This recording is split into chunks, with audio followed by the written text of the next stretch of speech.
कि रेखा आर्या जी को मंत्रिमंडल से हटा करके उनको जो है लोकसभा चुनाव लड़ाया जाए। इसको लेकर के आप क्या कहना है? क्या आप शुरू करने वाली जिससे बच्चों और महिलाओं के लिए कुछ और भी अच्छा होने वाला है, ताकि किसी भी प्रकार से वो किसी अनीमिया का या कुपोषण का शिकार वो ना होने पाए, उसको हम लोग सुनिश्चित कर रहे हैं। उनके पीरियड्स के दौरान में होने वाली जो भी वो सामग्री का इस्तेमाल करती हैं उसकी जगह पर स्पोर्ट्स सैनिटरी नैपकिन हम आंगनबाड़ी केंद्रों से देना हम लोग सुनिश्चित कर रहे हैं। खिलाड़ी हैं जो कि नेशनल और इंटरनेशनल लेवल पर किसी भी प्रकार के मेडलिस्ट हैं, चाहे वो गोल्ड लाए, सिल्वर लाए या ब्रॉन्ज लाए, उनके लिए नगद पुरस्कार की धनराशि में बहुत बड़ी मात्रा में बढ़ोतरी करी है।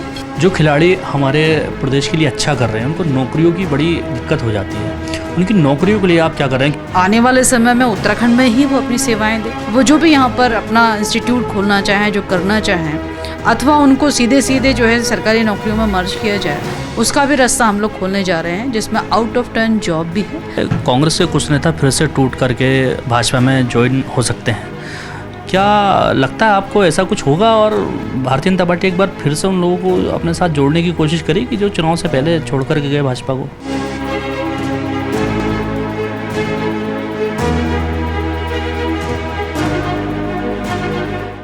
उत्तराखंड में मंत्रिमंडल विस्तार को लेकर काफ़ी चर्चाएं हैं। ऐसे में बात करने के लिए हमारे साथ कैबिनेट मंत्री रेखा आर्या जी उनसे बात करेंगे। मैम, आपका स्वागत है। मैम, जिस तरह से मंत्रिमंडल में बदलाव की बात की जा रही है, उसको लेकर के चर्चाएं ये भी हैं कि रेखा आर्या जी को मंत्रिमंडल से हटा करके उनको जो है लोकसभा चुनाव लड़ाया जाए। इसको लेकर के आप क्या कहना है? देखिए, मंत्रिमंडल का विस्तार हो अथवा मंत्रिमंडल में कौन बने रहेंगे और किसके पास क्या पोर्टफोलियो होगा, ये सारी चीज़ें जो है माननीय मुख्यमंत्री जी का विशेषाधिकार होता है। और मैं समझती हूँ कि इसके लिए हमारे केंद्रीय संगठन से लेकर केंद्रीय नेतृत्व सारी चीज़ें तय करता है। संगठन का जो भी भविष्य में निर्देश होगा, आज भी उस निर्देशों का पालन है और भविष्य में भी जो निर्देश होगा उसका पालन मैं करूँगी। और मुझे लगता है कि हमेशा से पार्टी के निर्देशों ने जो दायित्व दिए हैं उसका निर्वहन मैंने बहुत जिम्मेदारी के साथ किया है। मैम, काफ़ी चर्चाएं हैं कि कांग्रेस के कुछ नेता फिर से टूट करके भाजपा में ज्वाइन हो सकते हैं, क्या लगता है आपको ऐसा कुछ होगा? और भारतीय जनता पार्टी एक बार फिर से उन लोगों को अपने साथ जोड़ने की कोशिश करेगी जो चुनाव से पहले छोड़ करके गए भाजपा को? देखिए, जो भारतीय जनता पार्टी की कार्यशैली से, प्रधानमंत्री मोदी जी की कार्यशैली से और भारतीय जनता पार्टी की रीति नीति से और भारतीय जनता पार्टी जो कि कहती है कि पंक्ति में बैठे अंतिम व्यक्ति तक जो है वह विकास पहुंचना चाहिए या उसका विकास होना चाहिए, और जो राष्ट्रवाद पे भरोसा करते हों, मुझे लगता है कि ऐसी विचारधारा के लोगों को भारतीय जनता पार्टी में जुड़ने से मुझे लगता है कि हम सब ने स्वागत करना चाहिए। और पार्टी ऐसा कोई भी निर्णय करती है तो मुझे लगता है कि पार्टी जिस प्रकार से बड़ी होती जा रही है उसका और विस्तार होगा और निश्चित रूप से पार्टी इससे और मजबूत होगी। मैम, आपके मंत्रालय की बात करें तो आप महिलाओं को लेकर के काफ़ी सेंसिटिव हैं। कुछ ऐसी योजनाएं आप अभी हाल फिलहाल मैंने सुना कि आप शुरू करने वाली जिससे बच्चों और महिलाओं के लिए कुछ और भी अच्छा होने वाला है, कुछ ऐसी योजनाएं या कुछ खेल को लेकर के आप? देखिए, आने वाले समय में हमारी ये कोशिश है कि महिलाओं के पोषण से लेकर महिलाओं की स्वास्थ्य सुरक्षा से लेकर ऐसी सभी योजनाएं जो हमारे यहाँ पर अभी वर्तमान में संचालित है उनको हम और दृढ़ता के साथ में उसको हर महिला तक उसको पहुँचाने का काम करें।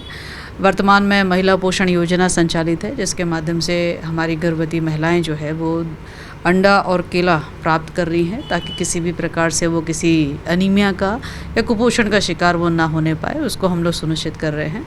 इसके अतिरिक्त हमारी ये कोशिश है कि महिलाएं जो है उनकी स्वयं की स्वच्छता बनी रहे, तो उनके पीरियड्स के दौरान में होने वाली जो भी वो सामग्री का इस्तेमाल करती हैं उसकी जगह पर स्पोर्ट्स सैनिटरी नैपकिन हम आंगनबाड़ी केंद्रों से देना हम लोग सुनिश्चित कर रहे हैं। इसके अतिरिक्त कुक्ड फूड के लिए भी हम लोग लगातार इसकी निगरानी करते हैं। हमारे यहाँ 0 से लेकर 6 वर्ष तक के हमारे बच्चे आंगनबाड़ी केंद्र में होते हैं और साथ में गर्भधात्री महिलाएं भी होती है।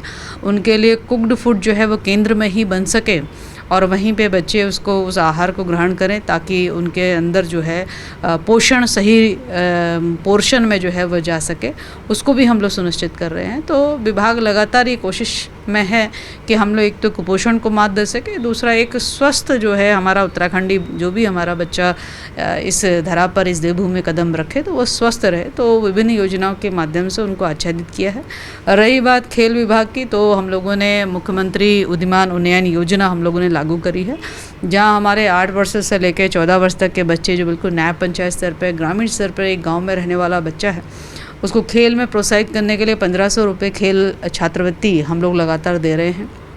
इसके अतिरिक्त हम लोगों ने खेल नीति जारी करी है और खेल नीति के निमित्त हम लोगों ने बहुत सारे शासनादेश भी जारी करे हैं। इसमें उल्लेखनीय बात यह है कि हम लोगों ने अपने जो खिलाड़ी हैं जो कि नेशनल और इंटरनेशनल लेवल पर ये किसी भी प्रकार के मेडलिस्ट हैं, चाहे वो गोल्ड लाए, सिल्वर लाए या ब्रॉन्ज लाए, उनके लिए नगद पुरस्कार की धनराशि में बहुत बड़ी मात्रा में बढ़ोतरी करी है।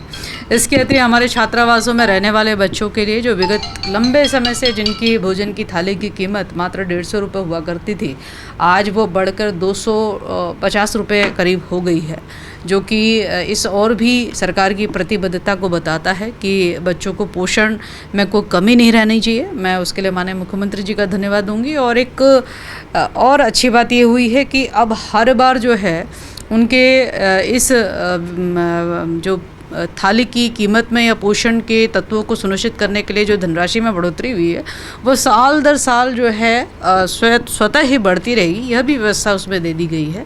तो हमारी ये पूरी कोशिश है कि हमारे बच्चे चाहे वो खिलाड़ी के रूप में हो, हमारे बच्चे चाहे वो आंगनबाड़ी केंद्र के रूप में हमारे यहाँ आते हो, तो जो सरकार की योजनाएं हैं उनको 100% मिल सके और वो बच्चे आगे चल के देश का नेतृत्व करें, प्रदेश का नेतृत्व करें और प्रदेश हित में उचित कार्रवाई करें और वो स्वस्थ रहें, उसको हम लोग सुनिश्चित कर रहे हैं। मैम एक आखिरी सवाल, जो खिलाड़ी हमारे प्रदेश के लिए अच्छा कर रहे हैं उनको नौकरियों की बड़ी दिक्कत हो जाती है, उनकी नौकरियों के लिए आप क्या कर रहे हैं? क्योंकि कई मैंने देखा लड़कियां हैं जो क्रिकेट में अपना भविष्य बनाना चाहती हैं, लेकिन उनके साथ समस्या आ जाती है फंड की।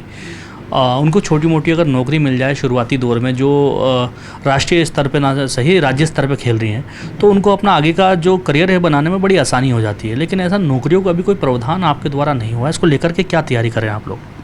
देखिए, जब खेल नीति लागू होने के साथ में हमारी ये कोशिश है कि हमारे जो उत्तराखंडी खिलाड़ी हमारे बच्चे हैं या तो अथवा हमारे भाई बहन हैं, वो आर्थिक रूप से यदि कमज़ोर हैं तो उनको उनके साथ में सरकार आर्थिक सहयोग के साथ में उनको खड़ी हो सके।